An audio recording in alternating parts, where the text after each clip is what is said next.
አብርሽ እንግዲህ ሰሞኑን በፍቅር ጉዳይ ስላለው ነገር ብዙ ሰዎች ብዙ ነገሮችን ሲሉ ነበር። አንዳንዶቹ ፍቅርን ሲወቅሱ እንዴት ሩታን ከጀርባ ተወጊያታለሽ አስመሳይ ነሽ በማለት እንግዲህ ያለ ነገር አይደለም ሄርሜላንም ይቅርታ የጠየቅሻት ራስ ወዳድ ነሽ በማለት ሲተቿት፣ ሌሎቹ ደግሞ አብርሽ ነው ጥፋተኛ እዛችም እዚችም እየተንዘላዘለ ባለጌ ነው እያሉ እንግዲህ ብዙ ሀሳብ አስተያየቶችን ሲሰጡ ነበረ። ዛሬ እንግዲህ አብርሽ ፍቅር ጋር የነበረው ነገር ከዝግጅቱ ጀምሮ ወይም ደግሞ ለሁለት ቀን አብሬያት ያደርኩት አብረን የሆን ነው ተስማምተን ፈቃደኛ ሆኜ ነው። ስለዚህ ከህይወታችን ውጡ፣ እኔና ፍቅር አንድ ላይ ነው የምንኖረው፣ ሄርሜላም ሩታም እንዳትረብሹኝ በማለት እንግዲህ በሄርሜላና በሩታ ፊት እንግዲህ ለፍቅር ያለውን ነገር ተናግሮ ሄርሜላም እጅግ በጣም አዝና ልቧ ተሰብሯል። ሩታ እንኳን ያው ልቧ ከተሰበረ ቆይቷል። ያው ያለውን ነገር ታውቃላችሁ። አብርሽ ምን እየሆነ ነው እንግዲህ? ከዚህ በፊትም ሩታ ጋር የሄደ ሰዓት ሄርሜላ እንዴት ስትለው በቃ በፍላጎቱ ነው የመጣው፣ እኔ ያስገድዱ አይደለም ተናገር እውነቱን እያለች ስታጨናንቀው ነበር ካስታወሳችሁ። እንዲሁም ደግሞ ሄርሜላ ጋር ሚዶም እንደዛው። አሁን ደግሞ ልክ የሩታ ጉዳይ ወደ ፍቅር መጥቷል። ፍቅርም እንግዲህ በፍላጎቱ ነው እኔ ጋር የመጣው፣ ፈልጌው ነው፣ እኔ አልፈልግሽም። ትናንት እንደውም የሆነ ጊዜ ለቡዜ እየነገረቻት ነበረ። እኔ ቪዲዮ መስራት አቁሜ ነበር በነገራችን ላይ፣ ግን በቃ በቪዲዮ መሰረት ሀሳብ መስጠት መፍትሄ ነው፣ ስለዚህ እሰራለሁኝ እና ተናግራለች። እኔ አልፈልግሽም ሂጅልኝ ወደዛ አልተባልኩም፣ ሩታ ግን ተብላለች፣ ለዛ ነው እየመጣችን ትምትለው ምናምን በማለት ተናግራለች። ኦፍኮርስ እንደዛ ተብለሻል። ፍቅር መቼ ነው እንደዚህ የተቀየርሽው? አንዳንዴ ችግርም በደንብ በቃ ህይወት በደንብ ብዙ ነገር ሲያሳያችሁ ትቀያየራላችሁ። በነገራችን ላይ ሊገርማችሁ ሊደንቃችሁ አይገባም። ፍቅር ታዲያ ምን እያደረገች ይመስላችኋል? የእውነት አብርሽን ፈልጋው አንዴ ሳሜኝ ትሏለች፣ አንዴ ቀፈኝ ትሏለች። በአጭሩ ሩታን ሄርሜላን ለማናደድ ይሆን አይዶን ነው፣ ወይም ደግሞ አብርሽን ልትበቀለው ይሆን አይታወቅም። ግን አብርሽ ፊቱን ጥሎታል፣ ጠቋቁሯል፣ ከሰል መስሏል። እኔ እኮ በጣም የሚገርሙኝ ነገር ማለት ነው ሄርሜላና ሩታ እንደ በግ ውትት ብሎ የሚመጡት ነገር በግ ናቸው። ግን በእውነት በግ በቃ ከበግ ራሱ አይሻሉም። እንደው ኑ በተባሉበት ሁሉ እየተጎተቱ እኔ በሆን ቆራጥ ነበር መሆኑ። በቃ የማልፈለግበት ቦታ አልገኝም። ለምንድን ነው ክብሬን የማጣው? ለምንድን ነው እዛ ሰው ፊት ሰው እንዲያመናጭቀኝ፣ እንዲሰድበኝ፣ እንዲጫወትብኝ ለምን ፈቅዳለሁ? የራሴን ክብር እኮ ራሴ ነኝ የማስጠብቀው። መጀመሪያ ሰው ከማክበሬ ሰው እኔን ከማክበሩ በፊት እኔ ቀድሜ ራሴን አክብሬ መገኘት የሌለብኝ ቦታ መገኘት የለብኝም። በእውነት ነው የምላችሁና ኑ ስለተባሉ ብቻ ማነሻ አንቺ አልፈልግሽም፣ መሰሪ ነሽ፣ አስመሳይ ነሽ፣ ውሸታም ነሽ፣ ምን አለን ከአንቺ ጋር አልመጣም ብለው መዝጋት ይችሉ ነበር። ግን ሮጠው መጡ፣ ሩታም ሄርሜላም ና ለማንኛውም ያው በእርግጥ የሁሉም ነገር ድራማ ነው። ግን ያው እንደ እውነቱ እናውራ ከተባለ ፍቅር በከባዱ የመጣችበት ይመስለኛል።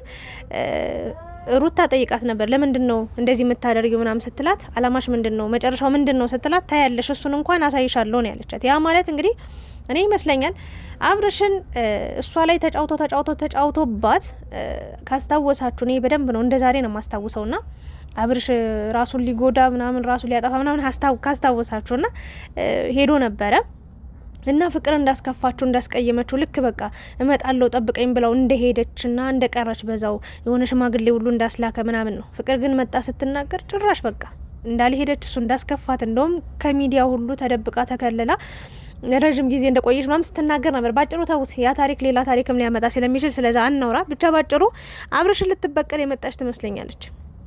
ምክንያቱም አየችው ከእሷ ስህተት መማር አልቻለም። ወይም ደግሞ እሷ ላይ ያደረገውን በደልና ግፍ አሁንም ሌሎች ሴቶች ላይ እየደገመው ስለሆነ ሩታ ላይ ደገመ። ከዛ ደግሞ ነፂም ነበረች ካስታወሳችሁ። አሁን ደግሞ ሄርሜላለች። እዛም እዚህም እየዘለለ ሴቶች ላይ እየተጫወተ ነው ያለው። እች ልጅ አንድ ሀሳብ አመጣች። እኔ አሁን ፍቅርን መውቀስ አልችልም። እውነቱን ስነግራችሁ በዚህ ሰዓት በዚህ ወቅት እንደውም ፍቅር ጀግና ነች ብዬ ነው የማስበው። ይሄን ነገር ልታስቆም ያሰበች ይመስለኛል። አብርሽን ልትቀጣው ልታስተምረው ያሰበች ይመስለኛል። ከዛ በኋላ ደግሞ ወደ ሩታ እንዲመለስ ለማድረግ እንግዲህ ያሰበች ይመስለኛል። እንደዛ ከሆነ መልካም ነው። ካልሆነም እንግዲህ የሚሆነውን ነገር አብረን የምናይ ይሆናል። ሄርሜላን በጣም ተናዳለች፣ ተበሳጭታለች። ሳይቃጠል በቅጠል ነው። በነገራችን ላይ ሩታም ነግራሻለች፣ ተመልካችም ሁሉም ማለት ይቻላል ተናግሮሻል። ይህን ቁንጅና ይህንን ውበት ይዘሽ በጊዜሽ ተጠቀሚበት። እንደ ሸንኮራ መጦ ከሚጥልሽ በቃ የራሽን ኖሮ ተቀየሽ፣ ቀዩን ተጫኙ። ዛሬ እንኳን አንቺ ታዋቂ ሰው ሆነሽ እንኳን ይህንን ውበት ይዘሽ ምናምን ሌላ ስንት በቃ ሰዎችም በቃ የራሳቸው የሆነ የሚሉት ሰው አላቸው። ሶ አንቺም በጊዜ ከአብርሽ ከመንጠልጠል የራሽን ህይወት ብትኖሪ የተሻለ ነው ብዬ አምናለሁ። አሁንም ምን ይላታል? በቃ ችግር የለውም ላወራሽ ፈልጋለሁ። በእርግጥ ፍቅር እያስፈራራችሁ ነው፣ ግን አብርሽ ይገባሃል። ፍቅር በዚህ ሰዓት የፈለገ ነገር ለምን አትቦጫጭቅም? ትክክል ነች፣ ይገባሃል ብዬ አምናለሁ። ለምን አንተ መማር አልቻልክም? ከአንዷ አንድ ሰው መሄድ የለመደ እግር መሄድ ነው ሁሌም እና ቢያንስ አንድ ሴት ተጎዳች፣ ሁለት ሴት፣ ሁላችንም እያንዳንዳችን ለሴቶች እርስ በርሳችን ብንተሳሰብ ብንደጋገፍ ወንድም እንዲህ እየተጨማለቀ አይሄድም። በምሬን ነው ምላችሁ። አንድ ወንድ አንድ ሴት እስከ መጨረሻው ጎድቷት፣ ሰብሯት፣ አስቀይሟት፣ አስከፍቷት፣ አስለቅሷት፣ አንገቷን አስደፍቶ ሌላኛዋ ሴት እጆቿን ዘርግታ ትቀበሏለች። ያ ማለት ነገ እሷ ላይ ያቺ ሴት ላይ የደረሰው ነገር እሷ ላይ እንደሚደርስ አለመገመት፣ አለማሰብ ወይም ደግሞ ራስ ወዳድ መሆን ነው። እሷን ትቶ እኔ ጋ መጣ ነገ አንቺ ከእሷ በላይ ይረግጥሻል። እና ምን ልላችሁ ፈልጌ ነው ያን ወንድ ተሰትሮ ትዳር እንዲይዝ ከአንድ ሰው ጋር መኖር እኔ ወንድነት ልንገራችሁ ብዬ ነው።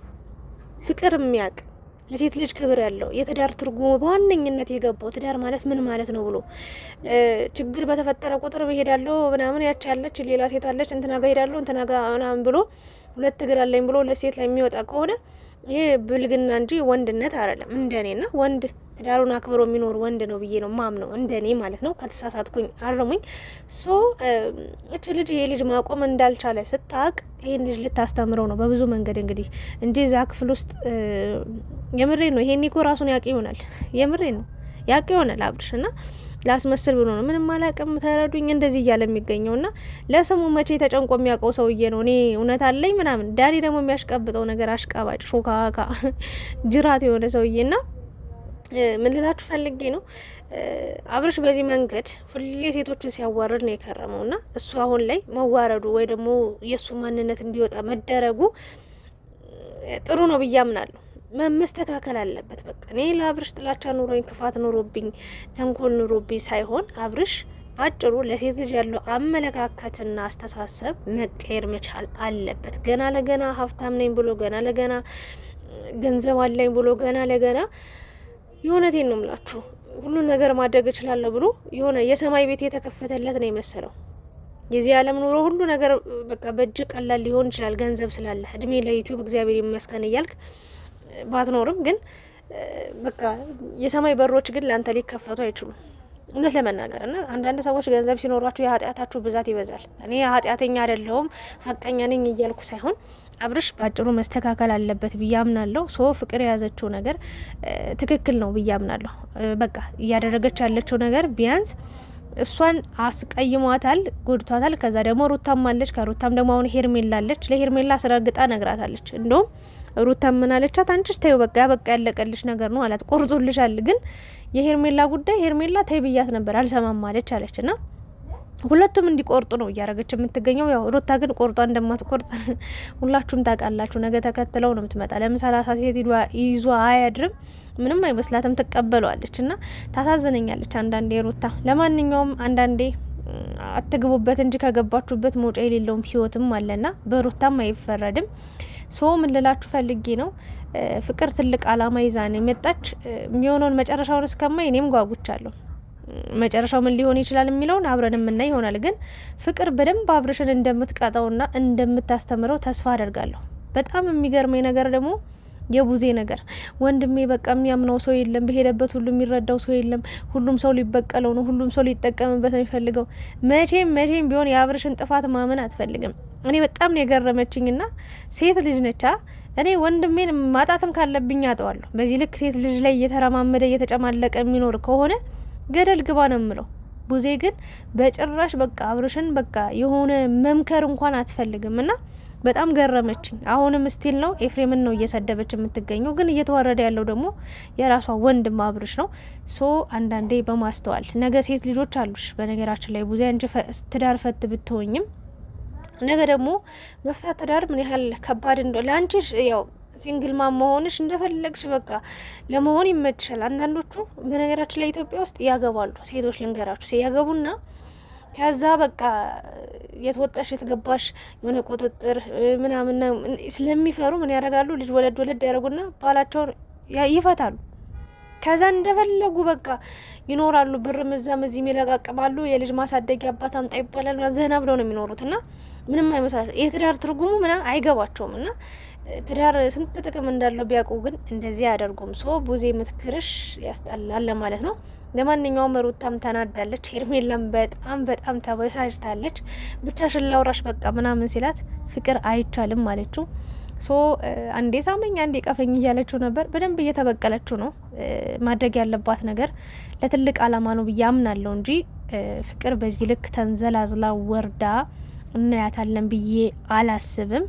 ምክንያቱም ህይወት ብዙ ነገር አስተምሯታል ብዬ አምናለሁ። ፍቅርን በዚች ትንሽዬ እድሜዋ ትልቅ የሆነ ችግር ተጋፍጣ ትልቅ ተራራ ላይ የወጣች ሴት ስለሆነች ከአብርሽ ጋር ድጋሚ እያየች ሩታን እየጎዳት እየሰበራት በላዩዋ ላይ ሄርሜላን ሲያመጣ ሄርሜላን ደግሞ ነገ እንደሚተዋት ስለምታቅ ሩታም ተናግራለች። አብርሽ እኮ አለች አንድ ቀን ለሚያውቃ ሴት ራሱ አብረን እንደር ብትለው አብሯት የሚተኛ ሰው ነው ሳያንገራግር ብላለች። እና ይሄ ነው ያለው ነገር። እና ፍቅር ለትልቅ አላማ የተነሳሽ ይመስለኛል። በዚህ ልክ ባናይሽ፣ ለድራማም ለፊልምም ለቲያትርም ለምንም ቢሆንም በዚህ አይነት መንገድ ባናይሽ ደስ ይለን ነበር።